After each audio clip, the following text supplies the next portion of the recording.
안녕하세요. 12차 시강이 시작하겠습니다. 오늘 주제는 첨단 제조 기술입니다. 첨단 제조 기술이란 아직 상용화는 되지 않았지만, 즉 일상에서 쉽게 접하지는 못하지만 여러분이 졸업할 때쯤엔 미래에는 점점 현실이 될 만한 그러한 제조 기술인데요. 지난 시간에는 전반적으로 기술 트렌드를 알아봤지만 이번 시간부터는 각각 기술별로 어떻게 더 구체적으로 우리 생활에 영향을 미치는지, 그리고 그 분야가 어떻게 될지 예측까지 해볼 수 있어서 잠재력을 더욱 키울 수가 있겠죠. 내 미래에 따라서 내가 어떤 부분까지 가능할지 알아볼 수 있으니까요. 오늘도 여러분들이 더 재미있게 학습할 수 있도록 미션을 준비했는데요. 이번 미션은 어떤 빌런이 가장 먼저 지구를 정복하는지 여러분들만의 스토리를 짜보는 거예요. 제가 3가지 빌런, 악당을 준비했어요. 각각 나름의 이유로 지구를 정복하려는 꿈을 갖고 있는데 하나하나 알아보도록 할게요. 첫 번째 빌런은 메카트로닉스 박사입니다. 이 박사는 어릴 때 콘솔 게임기를 갖고 놀았어요. 여러분들도 아시죠? 게임 속 캐릭터를 일방적으로 조종하는 게임기가 기계, 게임기였다면 게임 속에서 적이 자신을 공격할 때 나는 데미지를 전자신호로 받아서 진동을 느낄 수가 있죠. 그러면서 메카트로닉스를 공부해야겠다는 꿈을 갖게 됐습니다. 메카트로닉스란 뭘까? 기계를 뜻하는 메카닉과 전자를 뜻하는 일렉트로닉스가 복합적으로 적용된 기술을 메카트로닉스라고 합니다. 여기 보시면 메카 그리고 트로닉스를 합친 말이고요. 청소기라던가 전기차 이런 건 메카트로닉스일까요? 네, 광범위하게 말하면 메카트로닉스가 맞아요. 전기 신호가 있죠. 전기 회로가 있고요. 다만 요즘 같은 경우에는 워낙 전자기술이 안 들어간 기계가 없으니까 더 발전된 전자기술, 예를 들어서 지능적인 로봇, 기능이 결합된 기계들을 메카트로닉스라고 칭합니다. 청소기가 아니라 로봇 청소기, 전기차가 아니라 자동주행 전기차, 이런 것들을 더욱 메카트로닉스구나 라고 얘기를 할 수가 있겠죠. 그래서 일반적으로 우리가 볼 수 있는 메카트로닉스 기술은 공장에 있는 로봇팔이라던가 자동 제조 로봇 등의 기술을 말을 합니다. 우리 교과서 122쪽에 다양한 사진이 있으니까 한번 알아보세요. 그리고 메카트로닉스의 뜻은 우리 날개 페이지에 있어요. 122쪽 날개에. 그래서 이 부분도 밑줄 칩니다. 만약에 여러분이 취업을 하려고 했는데 회사 이름이 무슨 메카트로닉스다, 이렇다면 이런 회사들은 보통 공장 자동화 기계들을 만드는 회사가 대부분일 거예요. 자, 그럼 공장 자동화란 무슨 뜻일까? 하나하나 누가 조작하지 않아도 자동으로 일을 해요. 만약에 택배를 옮긴다고 할게요. 예전에는 지게차를 이용해서 사람이 조종을 해서 이 택배는 강릉으로 가는구나. 그럼 강릉 구역에 넣어야겠다 라고 해서 옮겨야 됩니다. 하지만 자동화 공장이 돼서 무인 자동화 제조 기술까지 완성이 되면 드론 로봇이 이제 움직일 수 있겠죠. 그러면 택배의 바코드를 보고 이건 강릉이구나 라고 인식을 해요. 그리고 정확하게 그걸 집어서 자동으로 옮깁니다. 누가 뭘 시킬 필요가 없어요. 그냥 바코드 보고 너가 알아서 해라 이러면 되는 거죠. 그러면 공장에서 일하는 사람이 얼마나 줄 수 있을까? 한 10분의 1만 있어도 굴러갈 수 있을 것 같아요. 그래서 메카트로닉스 박사 빌런은 이런 생각을 합니다. 그러면 실업자들이 정말 많아질 거야. 그리고 그 사람들이 대다수를 차지하게 될 텐데 그러면 우리 세계는 다 망하게 될 테니까 내가 일단 인류의 반만 줄이겠어. 평화롭게 반을 줄일 수 있을 거야 라고 생각을 한 거죠. 여기까지만 보면 메카트로닉스 박사가 굉장히 지구 정복에 유리해 보이죠. 하지만 치명적인 단점이 있는데 그걸 한번 알아볼게요. 이 박사는요, 제작비가 없어서요, 인간 크기의 것을 만들지 못해요. 로봇을 만들다고 하더라도 이렇게 귀여운 강아지 정도 아니면 팔 정도 크기의 로봇을 만들 수가 있고요. 그리고 전공이 기계공학과예요. 그래서 화학무기를 만들 수 없습니다. 대신 장점이 있죠. 인공지능 로봇을 제작할 수가 있어서 일당백 역할을 할 수가 있겠죠. 자, 이 빌런이 지구 정복을 하는 게 가장 유리할지, 가장 가능성이 있을지 한번 생각해 보시면서 잠깐 진로 이야기 할게요. 아까 기계공학과 얘기가 나와서 추가 그 정보 안내합니다. 요즘 보면 메카트로닉스 학과가 굉장히 많아요. 무슨 학과인지는 여러분들 이해되시죠? 기계를 공부하면서 전자까지 배우는 학과. 그래서 고3 학생들 중에서 기계공학 전공할지 메카트로닉스 학과를 전공할지 고민을 좀 많이 하는 분들이 있더라고요. 이런 학생들이 상담을 좀 요청을 해서 현직자들을 만나서 알아봤는데요. 결과만 이야기를 하자면 둘 다 상관없대요. 대신 로봇을 엄청나게 좋아하고 이 로봇 쪽으로 가지 않으면 난 안 돼 라고 하는 사람이라면 메카트로닉스 학과를 가도 좋은데 가급적 기계공학과를 가는 게 안전하다고 합니다. 그 이유를 좀 설명을 해드릴 건데요. 이제 기술이 발달해서 기계공학과라도 메카트로닉스 학과가 배우는 내용을 거의 다 배운대요. 다만 취업할 때 어떻게 뽑냐면 그 전공학과, 우대학과가 있잖아요. 그러면 어떤 회사는 기계공학과, 메카트로닉스 학과 둘 다 모집하는 경우도 있어요. 또는 기계공학과만 모집하는 경우도 있어요. 하지만 메카트로닉스 학과만 따로 모집하는 경우는 거의 없다고 합니다. 그래서 나중에 꿈이 바뀔 수도 있으니까 좀 폭넓게 기계공학 전반적으로 배우는 게 좋다 이런 이야기를 하더라고요. 그리고 현직자분들에게 또 꿀팁 없냐, 고등학생들한테 얘기할 만한 거 없냐, 이런 거 물어봤는데 두 가지 이야기를 하더라고요. 첫 번째는 영어 공부해라. 왜냐하면 대부분의 공장이 해외에 있다. 영어를 못하면 할 수 있는 일이 없다. 이런 이야기 했고요. 둘째는 전공, 우리가 기계공학을 전공하든 메카트로닉스를 전공하든 로봇을 실제로 만드는 경우가 거의 없대요. 3학년 때까지는 보통 기계 역학을 계산하는 일을 한대요. 진짜 뭔가 대단한 걸 만들고 싶으면 석박사까지 공부하거나 로봇 연구소에 취업하거나 이런 식으로 할 수 있다고 합니다. 네, 도움이 되셨으면 좋겠고요. 다음으로는 두 번째 빌런 알아보도록 하겠습니다. 두 번째 빌런은 그래핀 생산 공장장입니다. 그래핀, 여러분들 들어보셨나요? 꿈의 신소재라고 기사를 통해서 본 분들이 있을 거예요. 올해 특히 한국 연구진들이 대량 생산 기술을 개발했다는 기사가 나왔었죠. 이 소재는요, 일단 뭐냐면 이렇게 생겼고요. 그리고 탄소로 이루어져 있어요. 자, 탄소로 만든 학용품 뭐가 있을까? 연필이죠. 실제로 노벨상을 탄 과학자가 있는데 그분이 어떻게 추출했냐면 연필에서 추출을 했대요. 그럼 왜 이 소재가 꿈의 소재라고 할까? 보통 작게 쪼개면 쪼갤수록 강해질까 약해질까?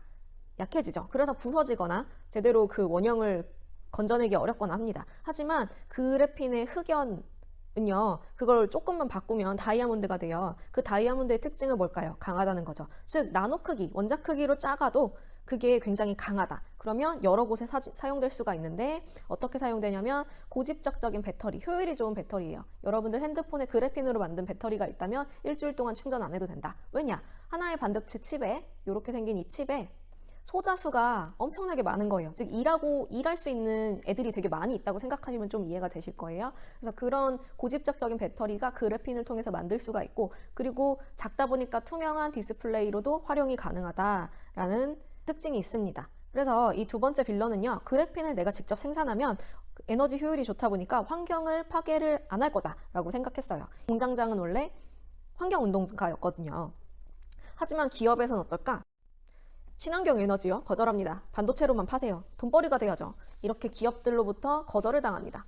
공장장은 지구를 정복해서 이 인간들의 욕심을 좀 줄여야 된다고 생각을 했고, 그래서 지구 정복을 꿈꾸게 된 거죠. 그래핀 빌런의 장단점이 굉장히 뚜렷한데요. 우선 다양한 분야로 활용될 수 있다는 것이 장점이면서 단점이 됩니다. 왜냐하면 협력이 없으면 아무것도 제조할 수가 없어요.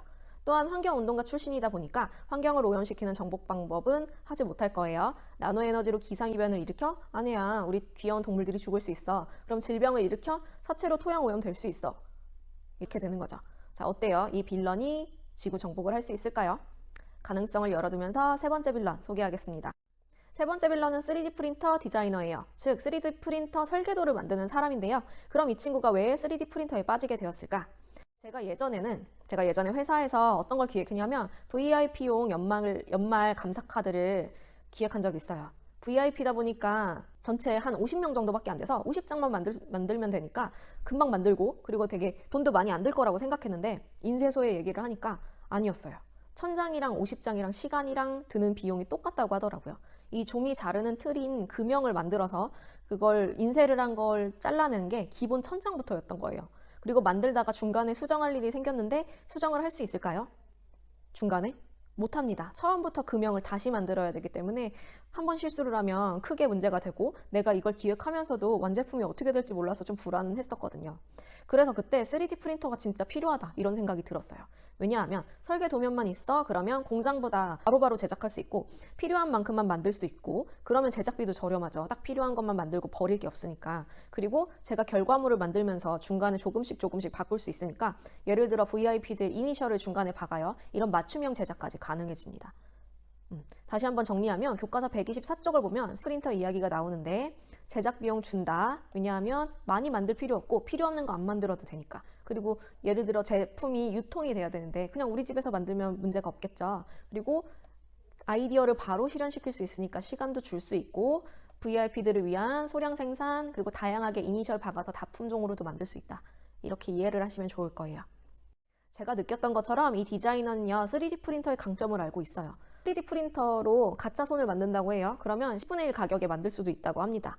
이런 매력에 빠진 디자이너는 이런 좋은 식물 문물을 모든 사람들에게 주고 싶었어요. 그런데 비싸죠. 전 세계 사람들에게 프린터기를 하나씩 다 주자니 돈이 없는 거예요. 그래서 이 빌런은 부자들에게 돈을 빼앗아서 그 돈으로 프린터기를 사주려고 합니다. 어디서 본 것 같죠? 홍길동. 그쵸? 이 빌런이 어떤 장단점을 가졌는지 여러분들도 예측할 수 있을 것 같은데요.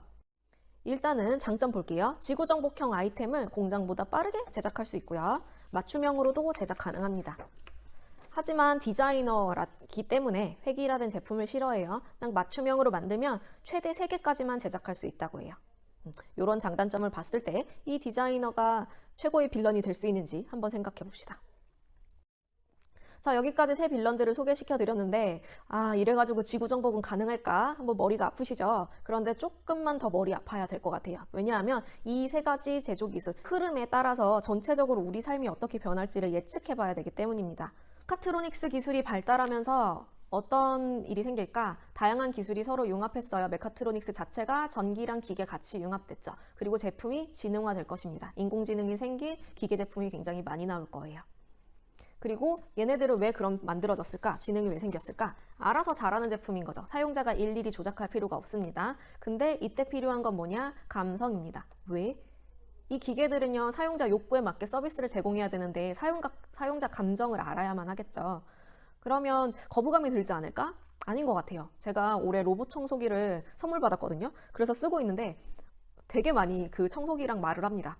야, 이제 좀 해야 되지 않겠냐? 막 이러면서, 야, 여기 안 먹었잖아. 뭐 이런 식으로 얘기를 하고요. 근데 저만 이상한 사람이 아니라 제 친구들은요, 더 심해요. 어떤 친구는요, 청소기 지나가면 먹이를 앞에 막 먹이 먹듯이 먹으라고 막 던져주고요. 어떤 친구는 막 내 새로운 친구라고 막 이름도 지어주고 그렇습니다. 그래서 더욱더 감성화 될 것 같고요. 그렇게 감성화가 잘 될수록 잘 팔리니까 더욱 개발이 되지 않을까 싶어요. 자, 그리고 3D 프린터가 생겨나면서 개인 맞춤형 제품을 굉장히 많이 만들 수가 있겠죠. 이렇게 되면 소비의 흐름이 바뀌어요. 왜냐하면 공장에서 만들어서 그게 유통을 통해서 매장까지 와서 소비자들이 그걸 찾는 것이 아니라 우리 동네 옆집에 있는 프린터샵에서 만들어서 그냥 내가 바로 가져갈 수도 있고, 아니면 내가 직접 생산을 할 수가 있겠죠. 예를 들어 여러분들 좀 자주 가는 데가 닷땡소라고 있을 거예요. 그쵸? 1,000원짜리 물건 많은 거. 그 닷땡소가 없어질 수도 있어요. 왜냐하면 그런 건 프린터로 만들 수가 있으니까. 그리고 닷땡소에서 팔만한 그런 물건을 내가 직접 기획해서 설계를 해서 팔 수도 있어요. 뭐 화분이 흰색이 많은데 보통 베란다는 노란색 베란다가 많네? 그럼 노란색 화분을 내가 만들어가지고 설계도를 팔아야지. 그럼 사람들이 막 사갈 수도 있습니다. 설계도를. 그렇게 되면 산업 자체가 서로 융합돼서 굉장히 많은 변화가 있으리라 생각합니다. 자, 여기까지 들으셨으면 이 선생님이 저번에는 동물의 숲 가지고 뭘 하더니 이번에는 이게 뭐야, 어벤져스야 뭐야, 이런 생각이 들 수가 있을 텐데요. 여러분들 학습됐어요? 확인할 수 있도록 문제를 준비했어요. 교과서에는 어디를 보시냐면 단원 마무리 문제고요. 자, 1번 문제 보겠습니다. 산업용 기계에 다양한 형태의 지능적인 로봇 기능을 결합하는 듯 뭐와 뭐와의 기술을 복합적으로 적용한 기술이 메카트로닉스이다.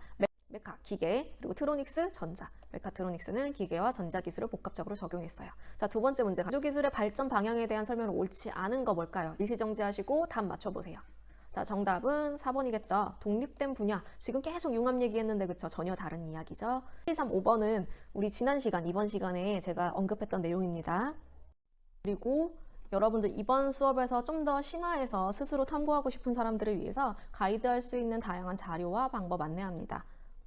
첫 번째는 메카트로닉스에 관심이 있다면 여러분들이 직접 게임기 기계와 게임을 만들 수가 있는데요. 이건 유튜브 링크를 걸어놨으니까 한번 보세요. 그리고 두 번째로는 나노기술에 관심이 있다면 영화 속에서 영화 3가지가 나오거든요. 그래서 3가지 영화로 보는 나노기술의 응용 사례를 보시면 더욱 흥미를 가지실 수가 있을 겁니다. 그럼 10만 원으로 이 낚시 게임을 개발할 수가 있다고 하는데 이거 더 추가적으로 안내해 드리자면요. 메카코딩이라고 팔아요. 과학상자랑 코딩팩이랑. 과학상자는 뭐냐면 기계 만드는 거, 그리고 코딩팩은 뭐냐면 그 기계랑 연결할 수 있는 게임 만들 수 있는 팩이에요. 그런데 비싸죠.